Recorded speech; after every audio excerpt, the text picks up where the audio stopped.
세상에는 두 가지 이야기가 존재한다라는 생각을 합니다. 하나는 성공 이야기입니다. 성공 이야기는 잡지나 매스미디어에 자주 등장하는 그런 이야기들이죠. 저는 보릿고개를 넘기기 힘든 가난한 농촌에서 태어났습니다. 일찍 아버지를 여의고 어머니도 재혼해서 떠나가고 할머니 아래서 이렇게 성장을 했습니다. 하지만 저에게는 반드시 성공해야겠다는 꿈과 강한 의지가 있었습니다.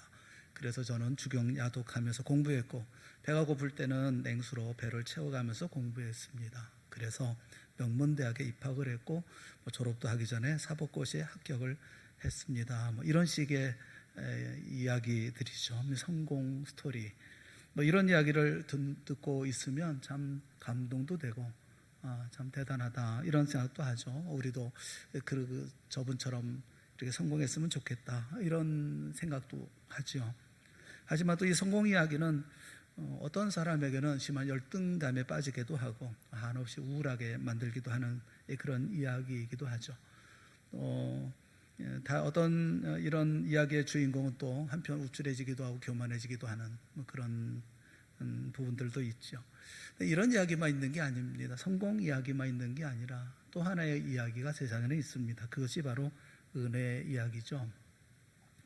은혜 이야기는 시작부터 다릅니다. 오늘도 찬송을 특송을 하셨지만 12여 대 혈루증 환자의 그 은혜에 대한 이야기, 그런 이야기도 있죠. 저는 정말 형편없었습니다. 저는 삶도 무질서했습니다. 제가 얼마나 교만했는지 모릅니다. 하는 일마다 실패했고요. 그래서 인생의 깊은 수렁에서 헤어나오지 못했는데, 그런데 제가 이만큼의 인생을 살 수 있었던 거, 또 제 마음에 기쁨이 가득하고 또 의욕도 넘치는 이유는 다른 것이 아닙니다. 한마디로 말하면 은혜입니다. 은혜가 저로 이 자리에 있게 되었습니다. 이런 식으로 이야기하는 은혜 이야기가 있죠. 여러분은 어떤 이야기에 익숙하십니까? 또 어떤 이야기를 하고 싶으십니까? 세상은 특별함을 강조하고 능력을 강조하고 열심을 강조합니다. 성공을 추종하죠. 후원하는 것도 공부도 잘하고 머리도 좋고 가능성 있는 사람에게만 스폰서가 되어줍니다. 해마다 그 잡지가 포춘이라는 잡지가 있는데 그 잡지에는 500대 부자의 명단을 내놓습니다. 이것을 근거로 해서 우리나라 신문들도 우리나라 재벌 누구 아무개는 몇 위를 했다 이렇게 신문에도 자랑스럽게 실리기도 하죠. 하지만 누구도 세상에서 굶주리는 500대 빈민의 이름은커녕 그들의 삶에도 관심이 없습니다. 세상은 성공에만 관심이 있죠. 제가 학교를 다닐 때 유감스럽게 생각했던 것이 있는데, 그것은 채점한 시험지를 보면 맞는 답에 동그라미 빨갛게 동그라미 그렇게 크게 그리잖아요. 그런데 틀린 답에는 빨간 색연필로 아주 신경질적으로 쫙쫙 거버리는지 그거 참 불만스럽다는 생각이 들어요. 그냥 틀렸으면 아무 표시 없이 그냥 넘어가든지, 아니면 하트 표시라도 해주든지, 조금만 더 공부하렴 선생님이 이런 배려도 좀 있었으면 좋았을 뻔했다 그런 생각이 드는데, 마치 단칼로 목을 치는 것처럼 쫙쫙 거버리니까 이게 틀리는 것에 대해서 세상이 바라보는 시각이 이런 건가? 틀린 것은 쫙쫙, 맞는 것은 동그라미 크게 이렇게 그런가? 세상은 용서가 없어요. 눈에는 눈, 이에는 이, 그렇게 맞서는 것이죠. 더 이상 필요가 없다라고 생각이 되어지면 가차없이 내치는 것이 세상입니다. 어디에도 은혜라고는 찾아볼 수 없는 그런 세상에 우리가 살고 있어요. 언젠가 뉴욕타임즈에 일본 범죄를 연재로 다룬 적이 있었습니다. 거기서 이런 질문을 해요. 인구 10만 명당 감옥에 가 있는 사람이 미국에는 519명인 반면에 일본에는 37명밖에 안 된다. 왜 그럴까? 미국은 왜 이렇게 많고 일본은 왜 이렇게 없는가? 이 기자는 해답을 찾기 위해서 그 살인죄로 형을 살고 나온 지 얼마 안 된 한 일본인 남자를 인터뷰했습니다. 그는 감옥에서 15년 동안 복역을 했었는데 그 15년 복역하는 동안에 면회온 사람이 한 사람도 없었다 그렇게 얘기를 해요. 옥에서 나오자마자 부인과 아들이 찾아오기를 했는데 찾아와서 하는 얘기가 절대 자기 동네는 나타나지 말라, 이 말을 전하려고 자기를 찾아왔다는 것이죠. 그 사이에 결혼한 세 딸이 있는데 그 세 딸은 아버지를 상대조차 하려고 하지 않았다는 겁니다. 손자, 손녀 넷이나 있다고 하는 것 같은데 이 남자는 슬프게 말했죠. 아직 손주들의 사진조차 본 일이 없다고 합니다. 일본 사회는 비은혜가 위력을 바라는 곳입니다. 체면을 중시하는 문화는 명예를 훼손하는 자들에 대해서는 발붙일 곳을 주지 않습니다. 그 사람이 자기 부모라 할지라도 내 얼굴에 또 내 가문에 먹칠하는 사람에게는 그 어떤 배려도 용서도 하려고 하지 않죠. 그래서 세상은 은혜를 사모합니다. 은혜를 그리워합니다. 그리고 은혜에 큰 감동을 받죠. 은혜의 이야기가 있을 때 거기에 모든 사람들이 다 감동을 합니다.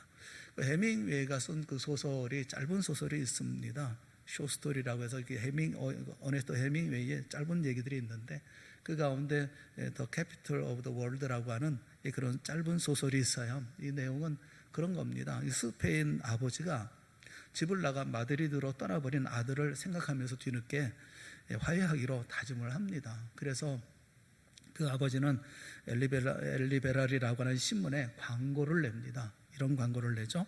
파코, 화요일 정오에 몬타나 호텔에서 만나자. 아버지는 다 용서했다. 아빠가 이렇게 신문 광고를 냈습니다.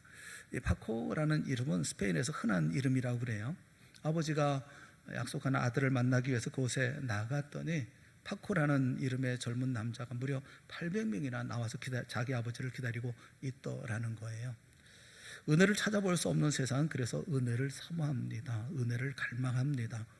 세상이 갈망하는 은혜는 이 교회만이 세상에 줄 수 있는 최상의 선물입니다.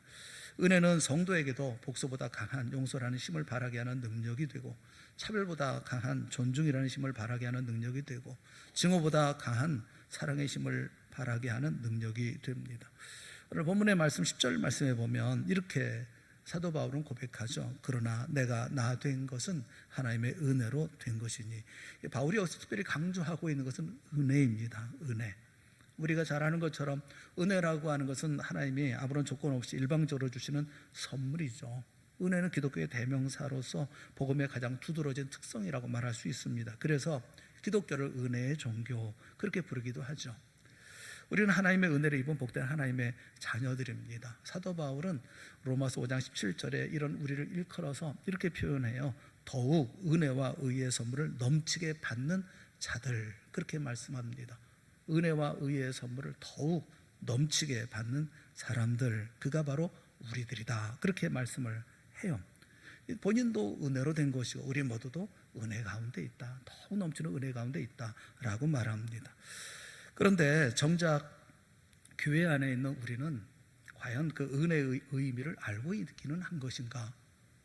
꼭 그렇지 않기 때문에 그런 마음이 드는 거예요. 우리는 은혜를 아는 사람들인가? 은혜를 누리며 은혜를 느끼며 은혜를 고백하며 사는 사람들인가? 꼭 그렇지 않은 것 같습니다.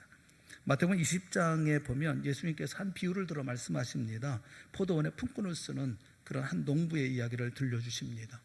이 포도원 주인이 품꾼을 쓰려고 이른 아침부터 나갑니다. 그래서 품꾼을 골라서 한 데나리온, 일을 한 대가로 한 데나리온을 약속을 합니다. 품꾼들을 데리고 포도원에 오죠.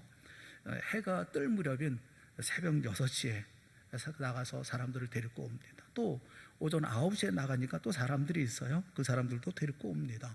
12시에 나가니까 또 사람이 있는 거예요. 그들도 데리고 와요. 또 오후 3시쯤 나가보니까 그때도 사람이 있어요. 그들을 데리고 옵니다. 그런데 이 주인이 일이 끝나기 1시간 전에 나가보니까 또 사람이 있는 겁니다. 그 사람들을 데리고 옵니다. 일당 지급할 때까지는 다들 열심히 일을 합니다. 그런데 떼약볕 아래 그 12시간 꼬박 일한 사람과 온지 1시간도 채 되지 않은 사람의 일당이 같다는 사실에 모두가 놀랍니다. 그리고 분노합니다. 이 주인의 처사에 불평과 불만을 토로합니다. 일찍 와서 일했던 품꾼들의 입장에서는 주인의 이런 처사는 일찍 왔든 늦게 왔든 1시간 일했든 10시간 일했든 똑같이 한 대령을 품삯을 주니까 불공정하고 이거 의롭지 못한 처사다라는 생각을 합니다. 그럴 수밖에 없지 않겠습니까? 이 마지막에 온 품꾼들은 새벽에 나와서 일지자를 찾던 자신들과는 달리 낮에도 보이지 않고 저녁이 다 되어서야 저작거리에 어슬렁어슬렁 나타났던 사람들이 아닙니까? 추수철인데도 불구하고 빈둥거리고 또 계속 게으르고 무능한 그런 사람이죠. 그리고 이 늦게 온 사람들은 뭐 열심히 일했달지 아니면 몸을 사리지 않았달지 아니면 자신보다 더 땀을 흘렸달지 뭐 이런 것도 없잖아요. 잘 똑같은 일을 하지 않았습니까? 그러니 그들이 받은 품삯 한 데나리온을 보고 먼저 왔던 다른 품꾼들이 충격을 받은 것은 당연하죠. 어떤 주인이 제정신으로 1시간 일한 사람이나 12시간 일한 사람이나 똑같은 액수의 품삯 한 데나리온을 주느냐 말이죠. 마태복음 20장 12절에 보면 나중은 이 사람들은 1시간밖에 일하지 아니하였거늘 그들을 종일 수고하며 더위를 견딜 우리와 같게 하였나이다. 먼저 와서 땀 흘려 일했던 사람들이 항의합니다. 우리는 12시간이나 일했고 땀 흘려 일했는데 이제 1시간 일한 사람, 이런 사람과 똑같이 대우를 해줍니까? 똑같이 한 데나리온 품삯을 줍니까? 라고 항의를 합니다. 그러자 13절 14절에 보면 마태복음 20장 13절 14절에 주인이 대답을 해요. 주인이 그 중에 한 사람에게 대답하여 이르되 친구여 내가 네게 잘못한 것이 없노라. 네가 나와 한 데나리온의 약속을 하지 아니하였느냐. 네 것이나 가지고 가라. 나중은 이 사람에게 너와 같이 주는 것이 내 뜻이니라 라고 말했다라는 것입니다. 왜 주님이 이런 비유의 말씀을 하셨을까요? 무엇을 말씀하시려고 이런 말도 안 되는 이야기를 하고 계신 것일까요?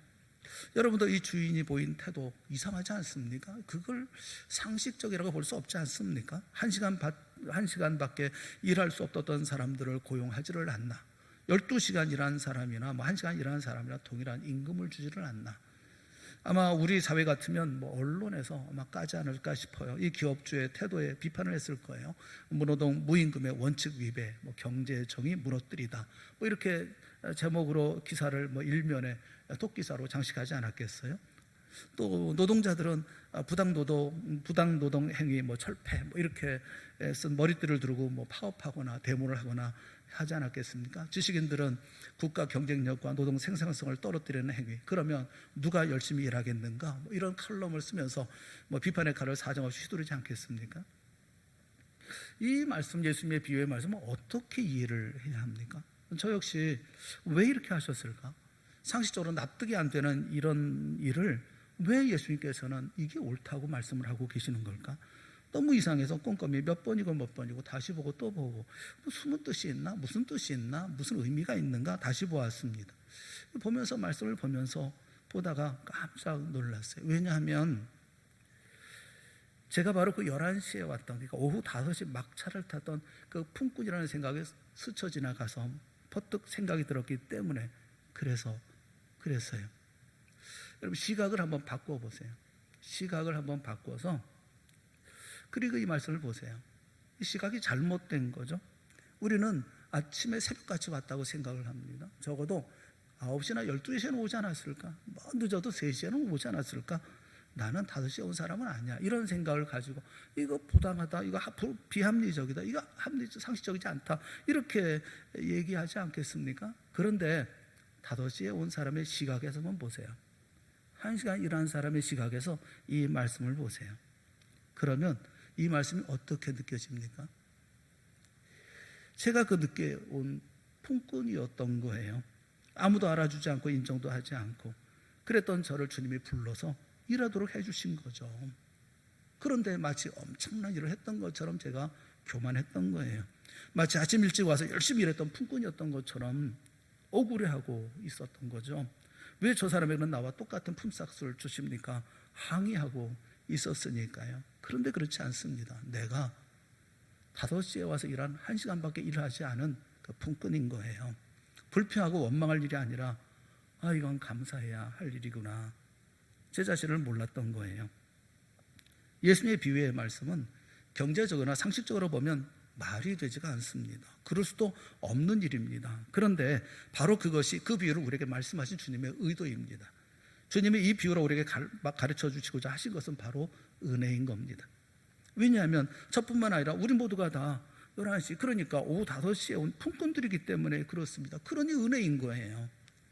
오후 5시에 왔다는 것이 뭡니까? 이들은 포도원에 와서 겨우 1시간 일했습니다. 1시간 일했다고 하는 것은 시작하다 끝난 거예요.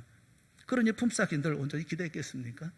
그런데 온종일 일한 대가인 한 데나리온을 주신 거예요. 나중 온 자는 한 데나리온의 임금을 받았다고 하는 것은 그가 능력이 있고 잘나서 받았다는 게 아닙니다. 그게 주인의 뜻이고 주인이 베푸는 은혜였다는 겁니다. 오후 5시에 일꾼으로 써준 것도 은혜고 1시간 일한 것도 은혜고 그리고 한 데나리온 받은 것도 은혜인 거예요. 처음부터 끝까지 은혜 아닌 게 없는 거예요. 우리가 그런 겁니다.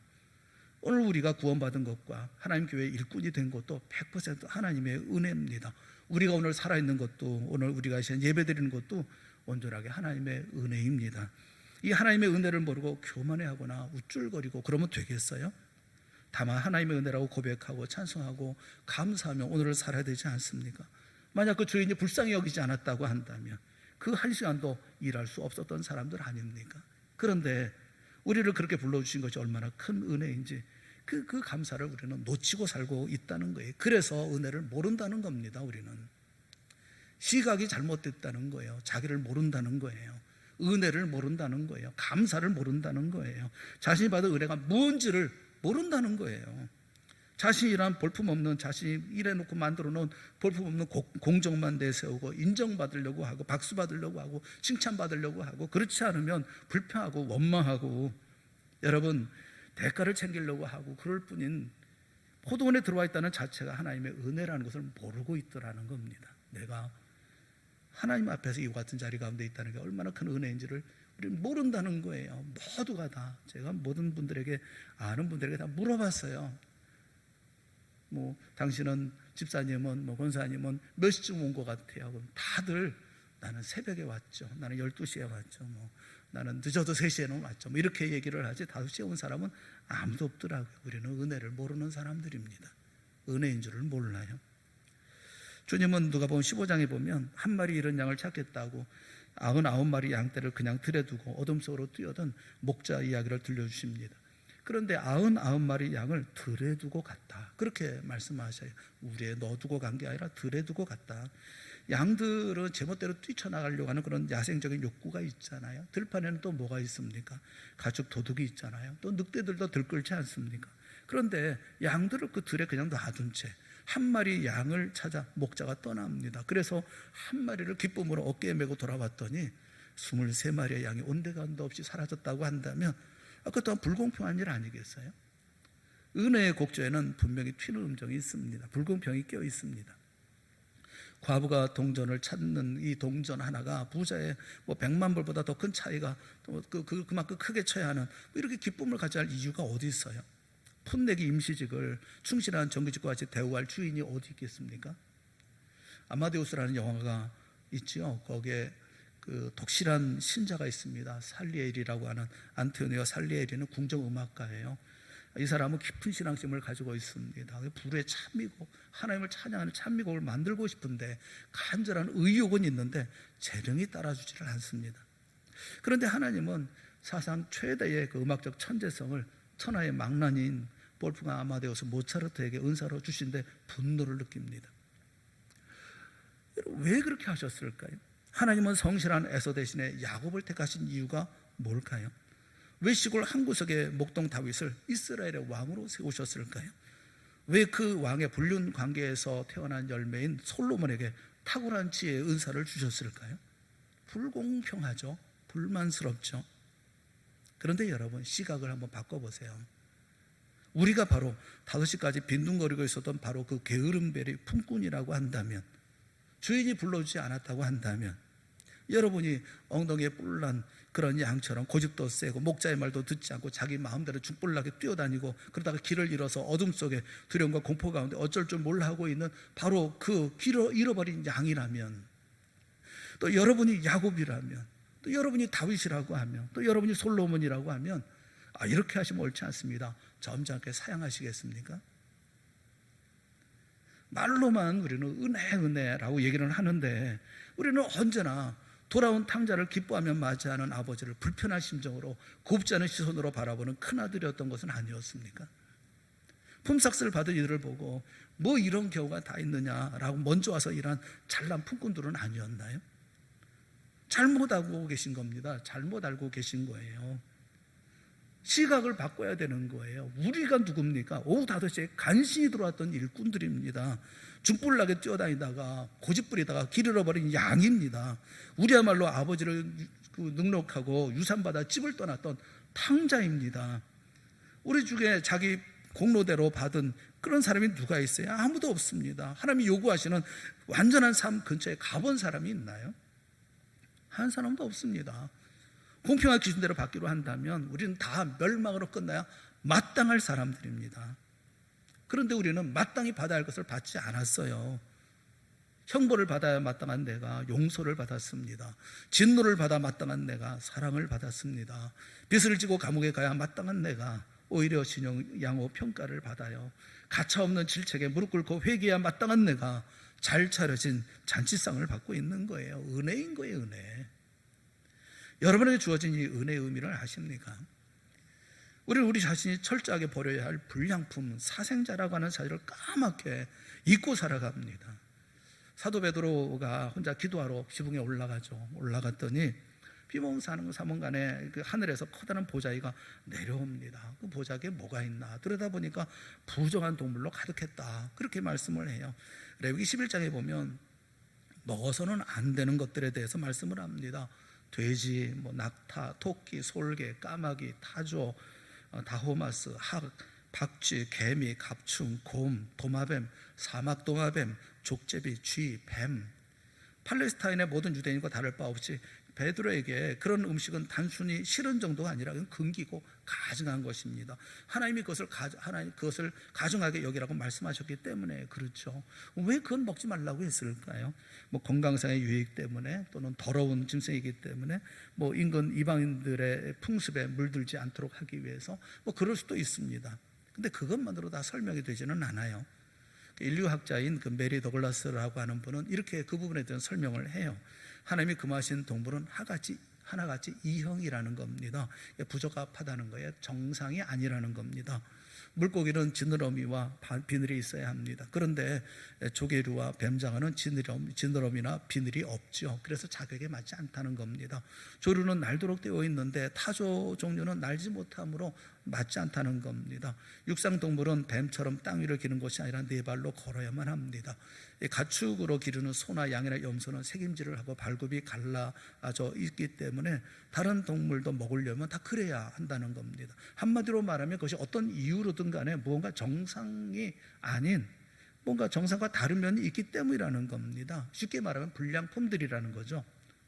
예배 때 사용한 정한 동물에도, 하나님 앞에 드리는 동물에도 똑같은 원리가 적용됩니다. 누구도 성전에 다리를 절거나 흠 있는 양을 가져올 수 없습니다. 불량품은 하나님 앞에 드릴 수가 없어요. 동물이 부정하다는 것하고 사람이 부정하다고 하는 것은 전혀 별개의 문제임에도 불구하고 구약율법은 거침없이 말씀을 합니다. 레위기 21장 17절부터 21절에 있는 말씀을 보면 이렇게 말씀을 해요. 아론에게 말하여 이르라. 누구든지 너의 자손 중 대대로 육체에 흠이 있는 자는 그 하나님의 음식을 드리려고 가까이 오지 못할 것이니라. 누구든지 흠이 있는 자는 가까이 하지 못할지니 곧 맹인이나 다리 저는 자나 코가 불완전한 자나 지체가 더한 자나 발 부러진 자나 손 부러진 자나 등 굽은 자나 키 못 자란 자나 눈에 백막이 있는 자나 습지나 버짐이 있는 자나 고한 상한 자나 제사장 아론의 자손 중에 흠이 있는 자는 나와 여호와께 제사를 드리지 못할지니 그는 흠이 있은즉 나와서 그의 하나님께 이 음식을 드리지 못하느니라. 그렇게 말씀을 해요. 사람들 역시 하나님 앞에 불량품은 사절이라는 겁니다. 그런데 이렇게 바로 금지된 동물들이 보자기에 쌓여 내려오는데 하늘에서 소리가 들려왔던 겁니다. 베드로야 일어나 잡아먹어라. 베드로가 항변하죠. 주여 그럴 수 없나이다. 속되고 깨끗하지 아니한 것을 내가 결코 먹지 아니하였사옵나이다 라고 얘기를 합니다. 먹어본 적도 없고 먹을 생각도 없습니다. 근데 다시 소리가 들렸죠. 하나님께서 깨끗하게 하신 것을 내가 속되다 하지 말라. 이런 일이 3번 있어요. 그리고 베드로는 그렇게 혐오하던 불량품인 이방인에게로 복음을 전하러 갑니다. 사랑하는 여러분, 우리가 불량품이라고요. 우리가 못 먹을 것들이라고요. 우리가 먹을 수 없는 돼지고 낙타고 까마귀고 타지고 박쥐고 도마뱀이고 쥐고 뱀이라고요. 우리가 바로 하나님 앞에 나아갈 수 없는 맹인이고 다리 저는 자고 발 부러진 자요 손 부러진 자이고 등 굽은 자고 키 못 자란 자고 눈에 백막이 있는 흠 많은 자 아닙니까? 하나님의 은혜 가운데 전혀 머물 수 없었던 그런 사람들입니다.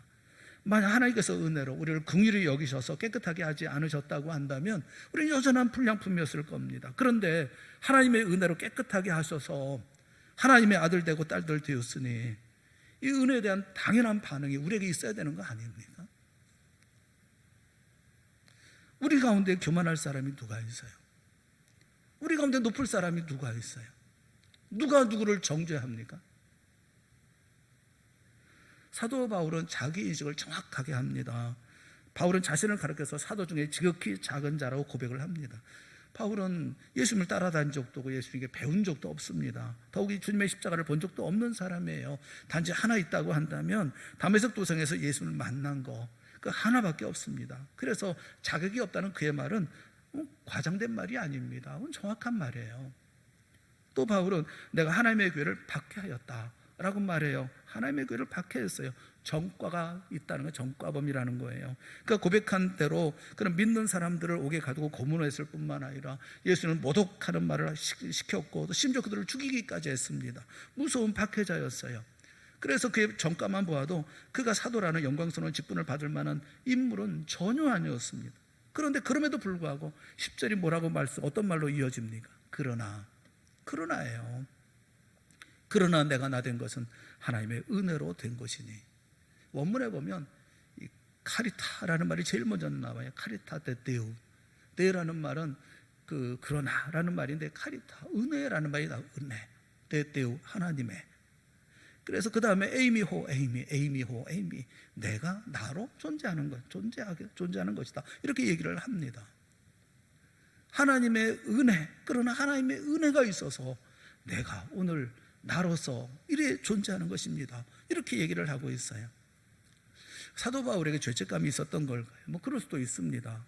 주님께서 모두 용서해 주셨지만 예수님을 핍박하고 사랑하여 죽였던 기억이 완전히 사라지지는 않았을 겁니다. 하지만 로마서를 위시해서 그가 기록한 성경을 다 살펴보면 말로 다 할 수 없는 사죄의 은총을 체험한 그가 죄책감에 눌려있다? 그렇게 생각하기는 어려워요. 그러면 열등감 때문이었을까요?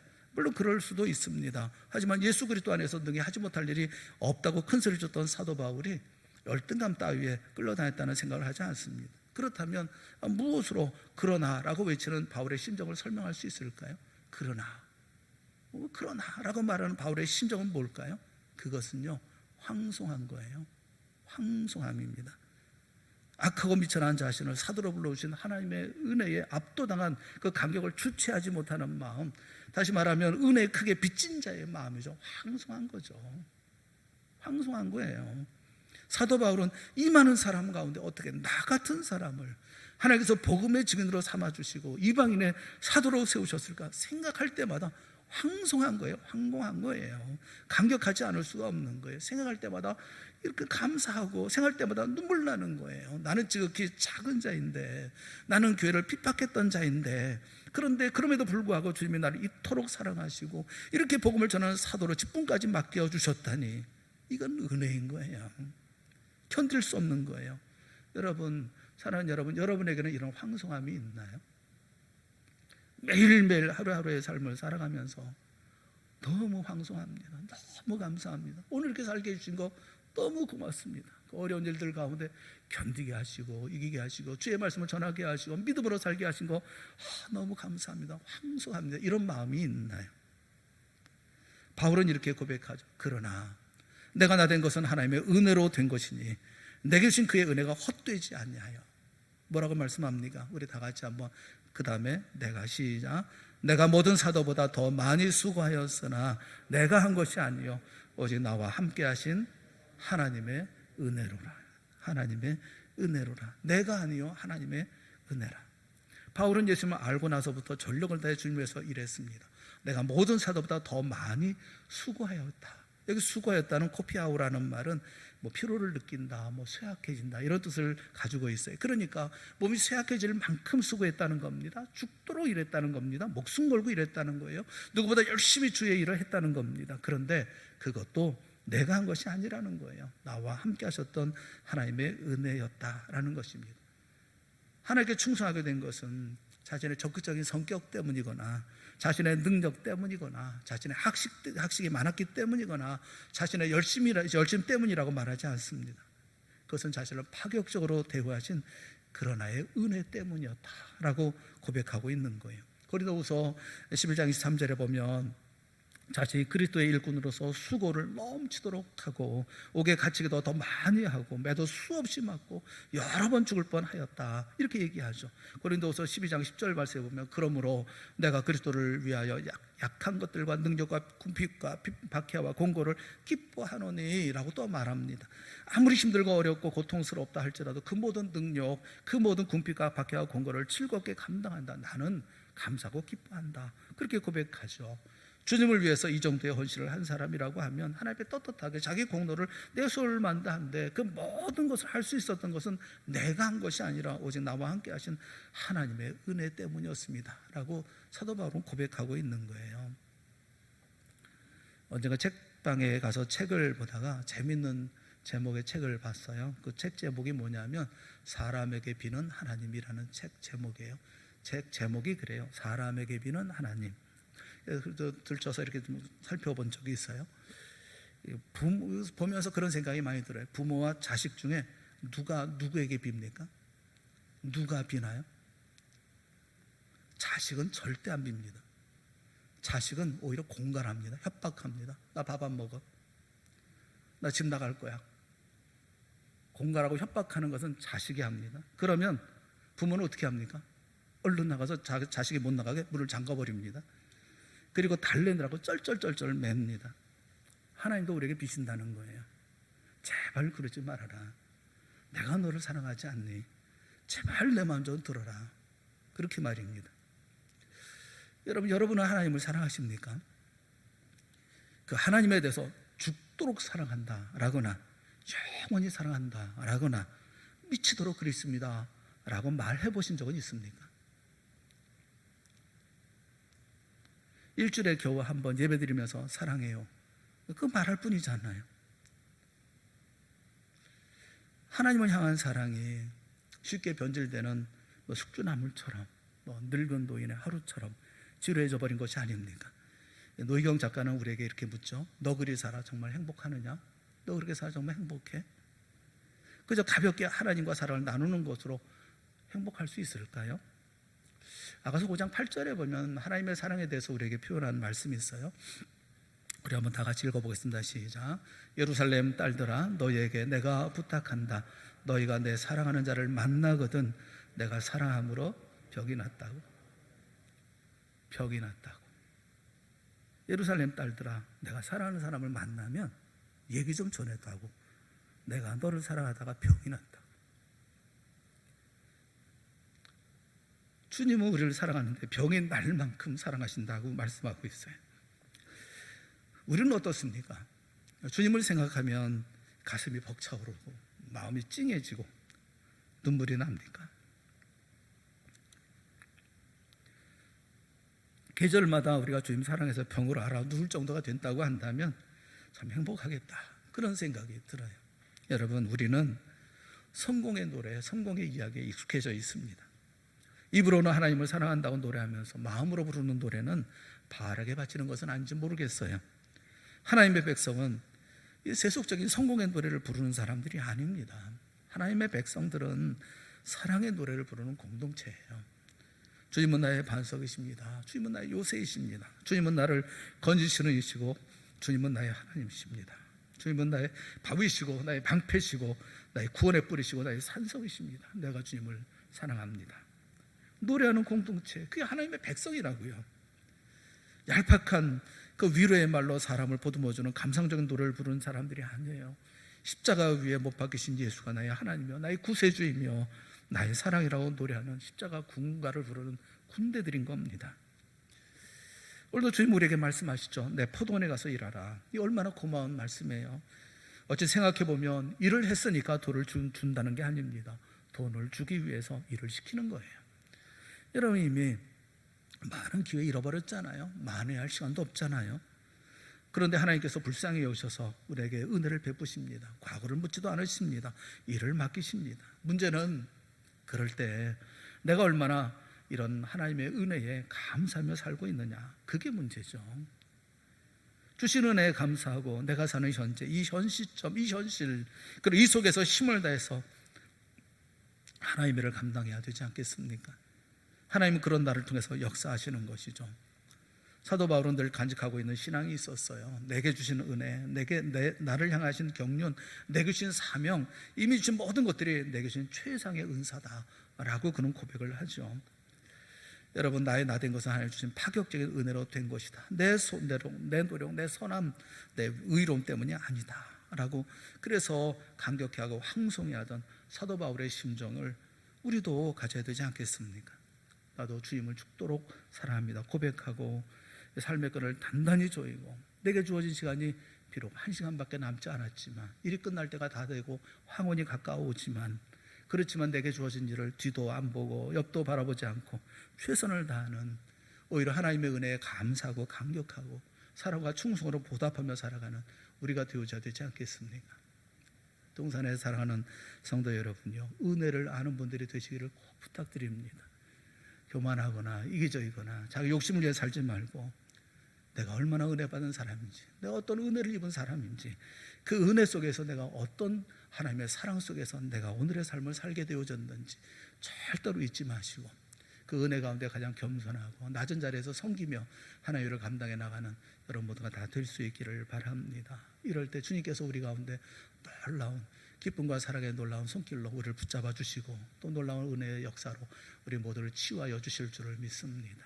위로 가운데 격려 가운데 힘을 내어서 주의 나라 만들어가는 우리 동산의 성도들이 되어지고 우리 동산교회가 되어질 수 있기를 주님의 이름으로 축원합니다.